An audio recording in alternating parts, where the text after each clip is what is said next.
This is Alicia, and welcome to the very first episode of Pink Noises, where I discuss my passion for sound design and try to show you everything I can and share all my little tips and tricks. Today, we're going to start off with my absolute favorite synth, Gladiator. It's a pretty special one, and it's what I use to make a lot of my textures, pads, basses even. Well, pretty much everything. So I hope you love it as much as I do. So welcome to Gladiator. This has been my favorite synth since 2009 when it was released. And although I use a lot of different synths, this one will always hold a special place in my heart because of a unique technology that they pioneered. It's called harmonic content morphing. First off, I want to explain that because this is the uniqueness of Gladiator, but I actually want to go back to Serum to show you since it has a more visual way of illustrating it. Most of us have used wavetable synthesis if we've just been starting and this is the first synth we use. Essentially, what you see is a single cycle waveform, but a wavetable is actually a series of snapshots, up to 256 of them. And as you click through each cycle of the table, you can see that it looks like it's moving. This is usually why I compare it to stop motion animation. In Serum, you have this wavetable position knob so that you can scan back and forth with control through these different pictures or tables. Gladiator takes that concept and gives you what they call morph tables. Unlike a single cycle waveform, a morph table captures 256 interpolated snapshots. So instead of a single table, you have a complex frequency spectrum image. Each of those has 512 harmonics, and they are sequenced by your movement to recreate the resampled source material over time. That's the unique feature of Gladiator, but the other cool thing is that there are tons of other traditional synthesis techniques that you can use in conjunction with this, on top of this, like FM, subtractive, wave shaping, things like that. First, let's get shown around the interface and then we'll start morphing. Starting out up top with the browser window, you can actually go through presets here. I don't really use presets, but here they are, categorized by type. You can select the type up here, but we're actually going to make stuff from scratch today. Up top, we have the master volume, init preset, save, load, reset, random. And random is kind of cool if you're just trying to have jam sessions, right? If you want to make a random noise, but I would highly suggest putting a limiter on Gladiator afterwards because you never know what kind of random noise you're going to make. Master volume, number of voices. You can have up to 256 and it starts going in multiples. Quality, this will obviously compromise your CPU possibly, but I just keep it in high end and I've never had a problem. You can change the master mix of the effects up here and also the micro tuning. There's 3 different types of micro tuning you can use. You could leave it off for sort of a clean sound, but you can also use lively chords, which they say is good for low frequency sounds and detuned sounds, silky chords, which supposedly works on everything, and just intonation, which is very strict micro tuning. Let's just try that out and see what it sounds like. Off, lively, silky, just.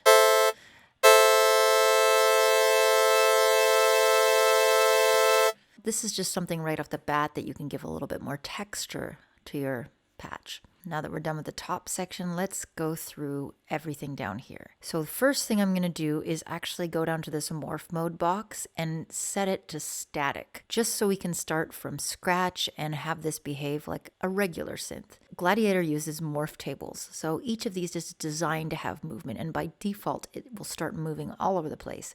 So right now, we just want to see the basic waveform. Gladiator has 2 pairs of oscillators, 1 and 2 and 3 and 4.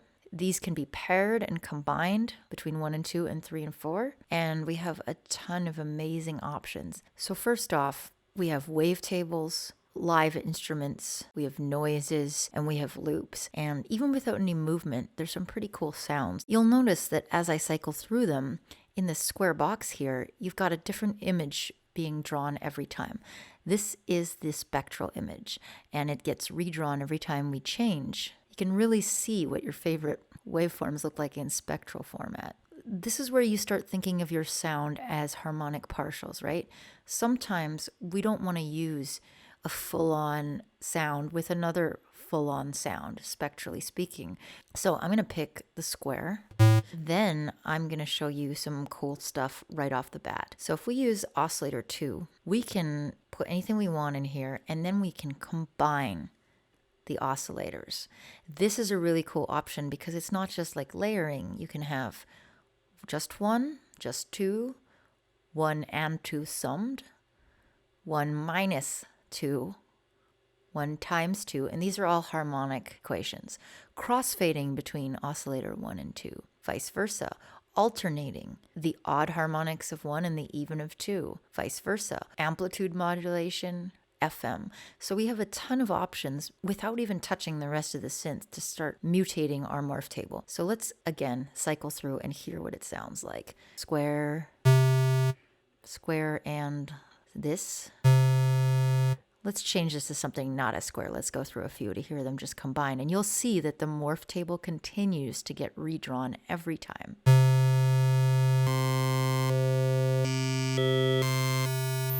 Some of these other morph tables that seemed weird or thin before are actually going to be pretty good things to combine spectrally. So I'm going to try some weird ones.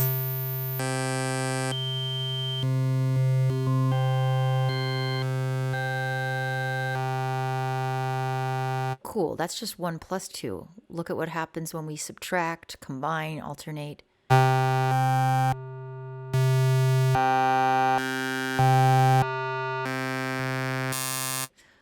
Again, so many options right off the bat. I'm going to go with actually odd and even because that just sounds fun. Next, we have all these boxes that say mod. These are the modifiers, and you can see by the handy little GUI arrows what they do. The first oscillator feeds into the first two mods. Then you combine it with the second oscillator if you want, and they both go into this mod. After, they can go through a phase mod, and they all do stuff to modify various harmonics and balances in the spectrum. Again, I'm going to cycle through them and we can take a look close up.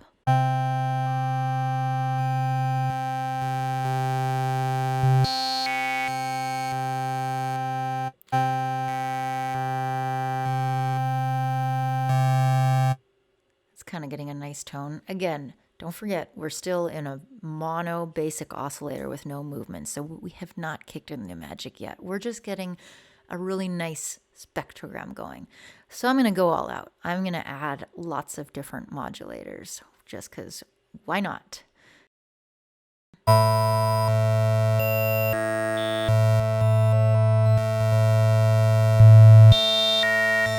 I'm going to make something thick. I think we're going to go for like a heavier sound. So let's go back to...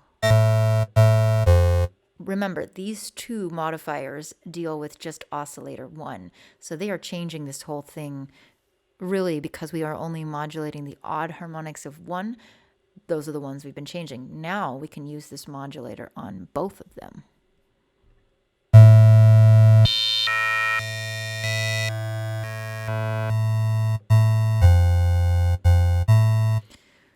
And why don't we throw in a phase modifier? Let's talk about the morph mode section.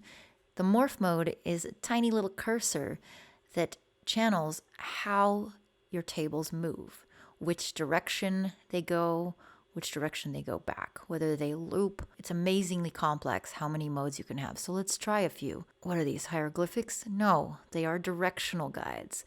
This will move from left to right and back again. These first two are good for endless looping, so we're going to see the morph tables move. Are you excited?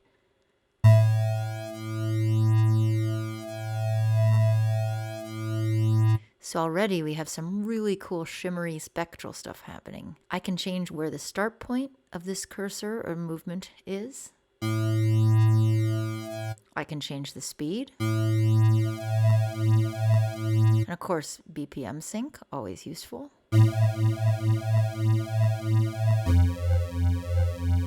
Now, of course, sometimes you don't always want that. Sometimes, and this is a lot like assigning an LFO or an envelope, it's just a different kind of movement. So maybe I want it to go left to right and then stop. Loop once and stop. This ping pongs 50% of the spectrum. This does 25%. Let's try that. So for those of you who are serum users, this is almost like vaguely like a loop back LFO through the spectrum. We've also just got left, left, left.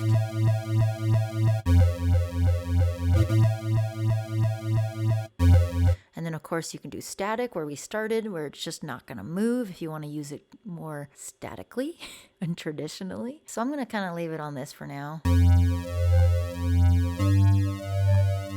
And now I'm going to try messing with the phase mods because we can actually hear phase distortion better now.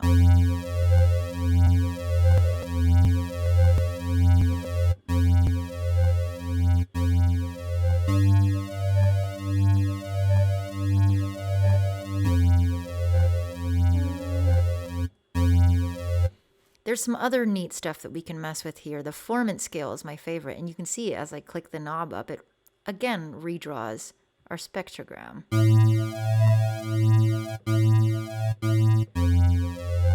You can also change the octave, fine-tuning, semitones, things like that.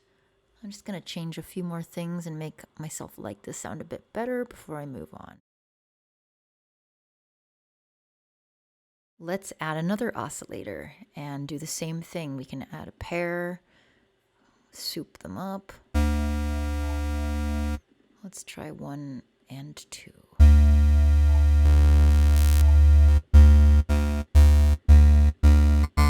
And you'll notice if I leave this on auto, it kind of just automatically starts moving, and that's the default. So when you load up Gladiator, your stuff is going to move right away because it's designed to be like that.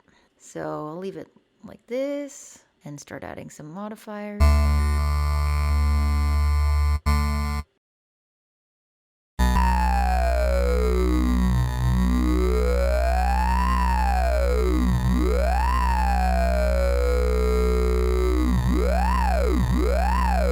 Hopefully now you're starting to see why I love this so much.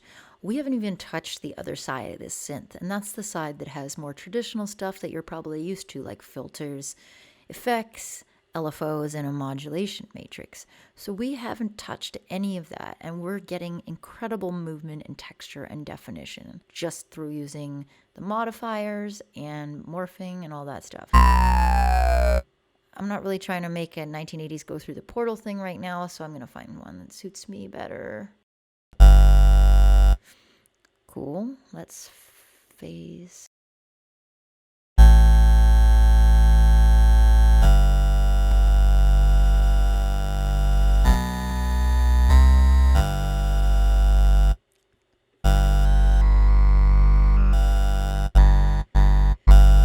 That's usually my thought process when I start a patch. I have a rough idea of the kind of sound I'm making, and then I just really flip through modifiers because we could spend all day on what these do. Read the manual. That's the kind of stuff that you don't need me to walk you through a list, right? Manuals are cool. Going further down, we have the mix section now. This is the balance of oscillators. Let's look at the noise oscillator. It's got a lot of impacts, other things to give your sound more punch. Let's add some. We can also mix it and pan it in that mixer section. Now you can hear it's mucky and garbagey. It's because it's looping. We probably just want it to play as a one shot, and we want to have it re-trigger so that it gives that punch to our sound.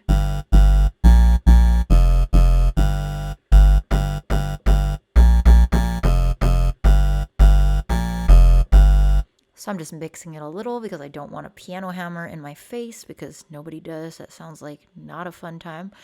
And now I'm going to go to another exciting module of Gladiator, unison mode. Unison mode, you say, how pedestrian? Well, the unison mode in this is really thick. It's got panning of the oscillators, it's got stereo stacks, mono stacks, octaves, and it's actually got new sort of jazz chord harmonics as well. Just to test out how thick this is, let's listen.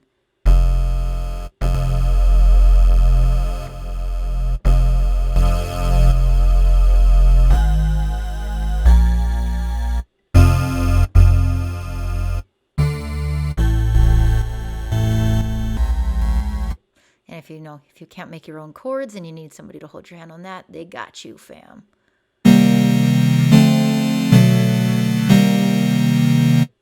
Of course, the spread will spread out the unison detuning, but what's real fun and special, I need to go back to stereo octave. So spirit mode is just a really neat analog emulator. It's supposed to emulate those little voltage fluctuations and imperfection and all that gnarly stuff that makes analog so great. So it's got several modes, sine, analog, and of course a depth knob, which you can modulate. So this can give you a little flair.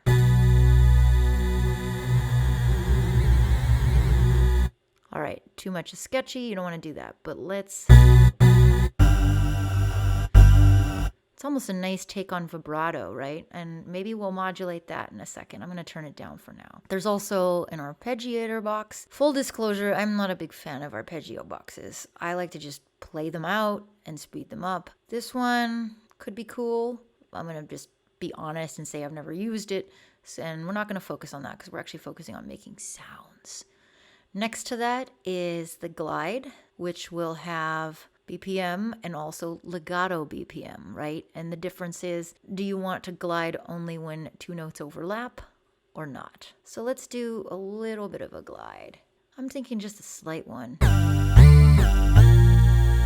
The next thing to look at, there are all the standards that you would expect. They're laid out a little differently. And if you're used to Serum, you might go, ugh, gosh, how annoying. I just want to draw my envelope in. But I will say this, when you have these controls, it's kind of a different mental process. It's the same thing how people say they enjoy modular synths because of the physical motion.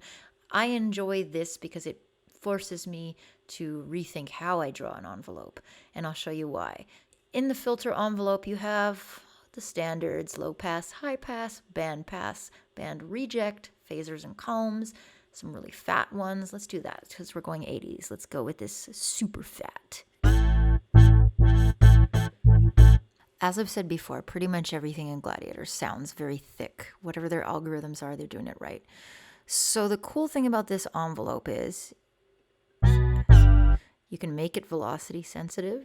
You can make it key tracking. But what I care about here that I find unique is the send knob. They say it's how strongly the envelope affects the cutoff, but it sounds like so much more than that because when you go, you can tell by the markings on the knobs whether something is bidirectional or not. And this send knob will actually invert the envelope if you go all the way versus this way. Moving this knob just has such an amazing elastic feeling. And of course you can do things like this in other synths, but there's something about having it right there. So let me switch to being chords an octave up. So that's just a nice thing to kind of have at your fingertips to modulate. So the shape knob allows you to change the envelope, kind of like a transient shaper for your envelope. And you can have it come in more slowly or abruptly.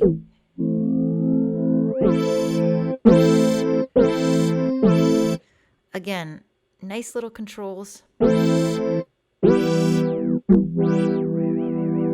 So this ADSR is hardwired to the filter, but you can also use it to control other things in the matrix. There's also an F knob, which is fade. It has to do with how the sustain and the release join together. So I'm going to make an envelope more suited to a bass because that's what we're doing right now.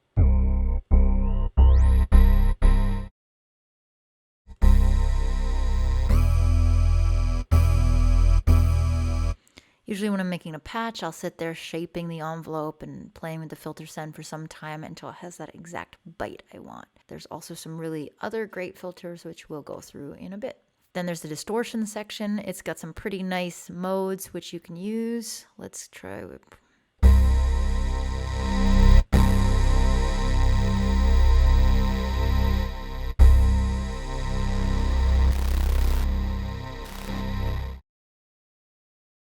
There's also a volume envelope, again with the extra F for fade. You can have it velocity controlled, you can pan it, you can flex the shape just like the filter envelope, except this is the volume. Here's the volume of the volume. I'm gonna give myself a little fun faded sustain release. You can really hear that envelope in action here.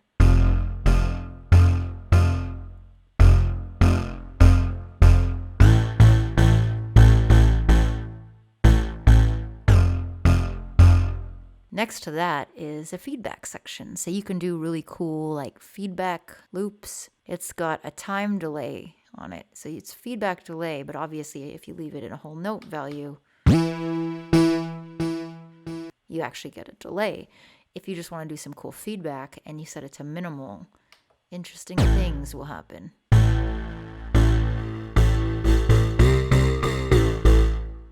That's when you start to get those comb filter kind of effects, obviously, because essentially comb filters, phasers, delays, stuff like that, they all feedback onto themselves.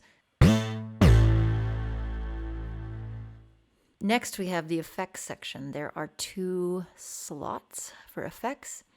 We've got all kinds of things from delays to the same distortion modules, different modulations. I kind of like rotary.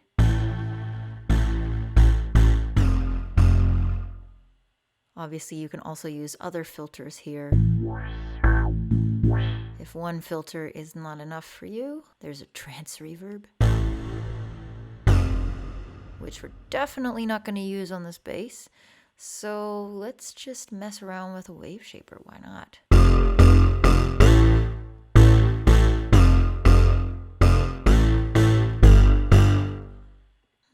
Play with another distortion.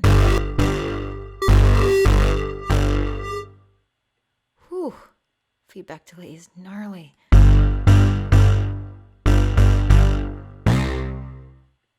Now I'm trying not to get too crazy with my distortion. I kind of just want fat and clean. Let's...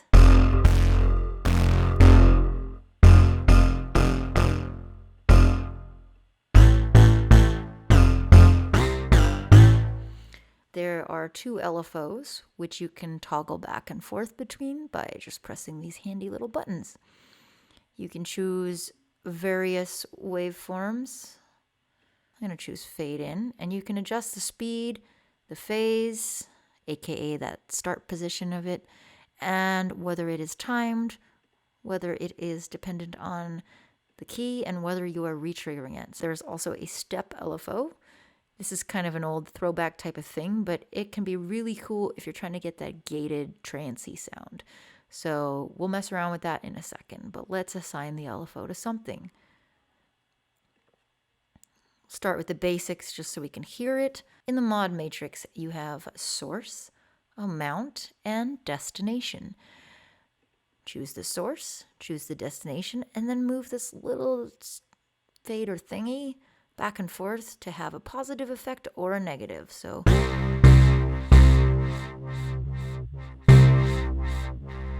pretty straightforward, right? Now, I don't want to do that because I'm not a 2012 dubstep producer, so let's put it on something like maybe the wave shaping. So in the matrix, this is probably one of my least favorite parts. It's a little convoluted, but we find, okay, effects to mix, and we just move it.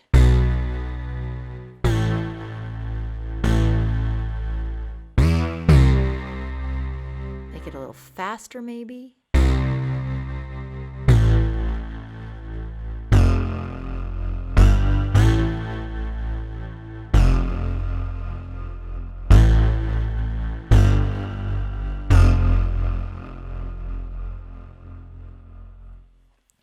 Other things worth mentioning, there are 2 global LFOs here.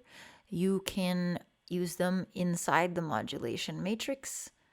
LFO 3, LFO 4. Don't ask me why they're split up so much. There's also an equalizer, and this is not assignable range-wise, but it's a rough thing, kind of like a DJ mixer, right?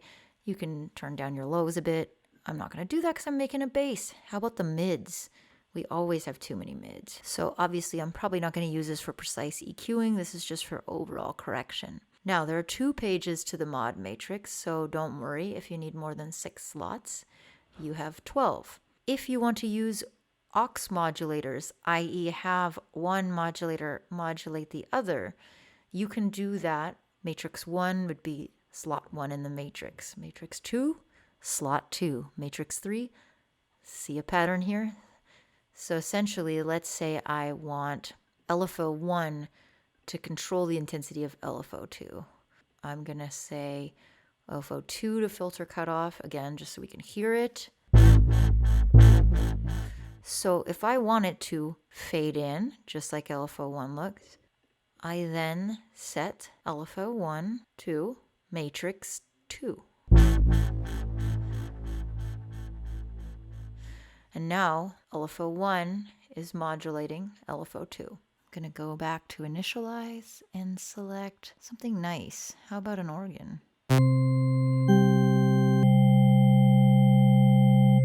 And in fact, just to have some fun, we're going to use this weird jazz chord so that we don't even have to play more than one note.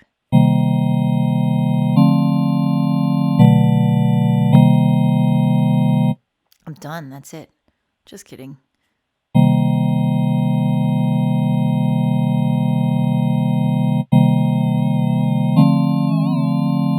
And I think I'm going to do what I said before and find a little vibrato kind of modulation using the spirit depth. Let's go with maybe the 3/4. And just a little.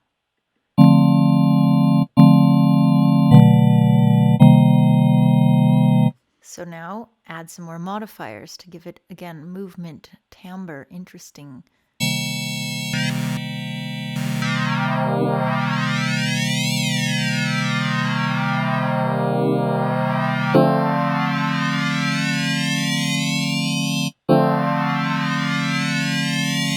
That's just one oscillator with 2 modifiers. Amazing, right? Maybe crossfade?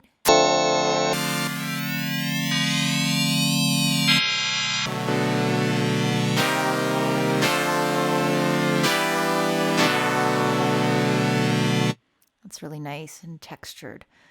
Don't forget we can adjust the amount of how much the modifiers work.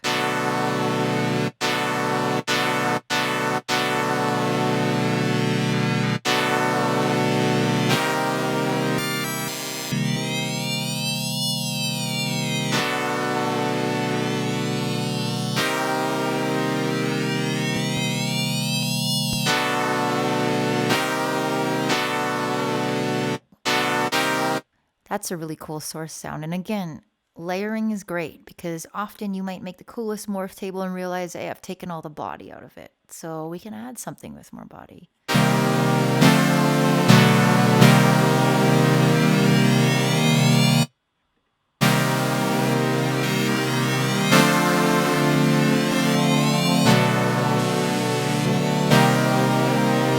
It's getting nice and tasty.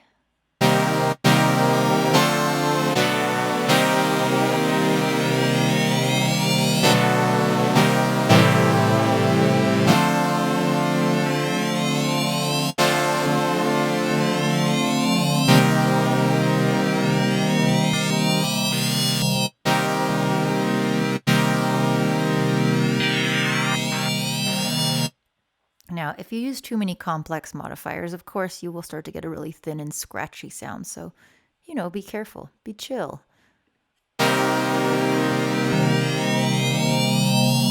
And if you read in the manual, you'll see they're kind of in categories. So often, the thin ones are going to thin out the harmonics.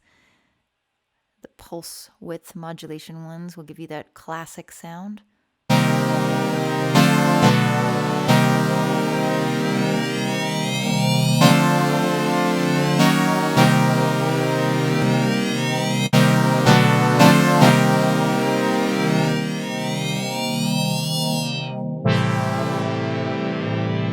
Ooh, now we can play with some filtering.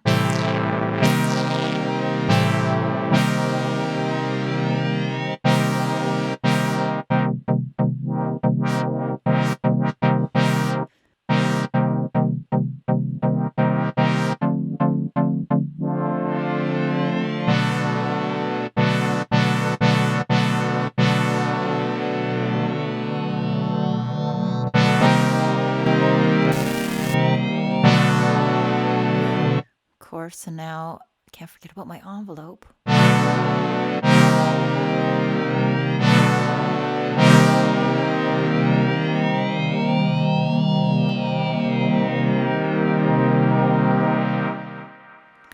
The built-in delay is quite nice, as you can hear. It can really spread out and texturize your sound. And remember, you can use short delays like reverbs.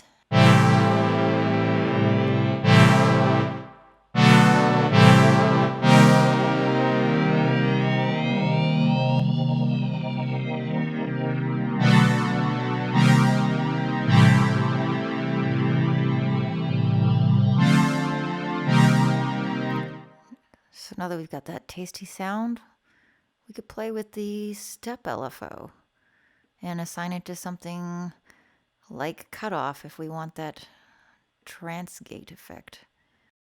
And I'm just being kind of random. At the moment, you can choose the number of steps.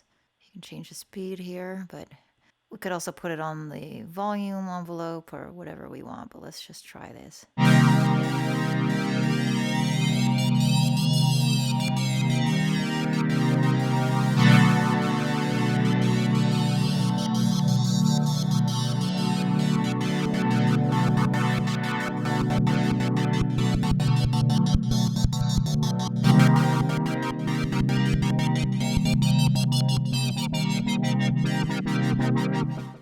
As you can see, you can change the shape of this step LFO. So for really trancy little patterns, this is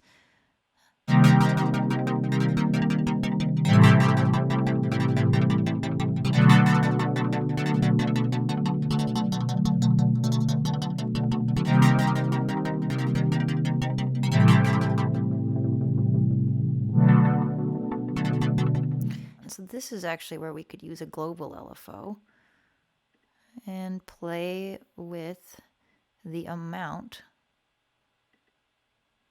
that the step LFO is working.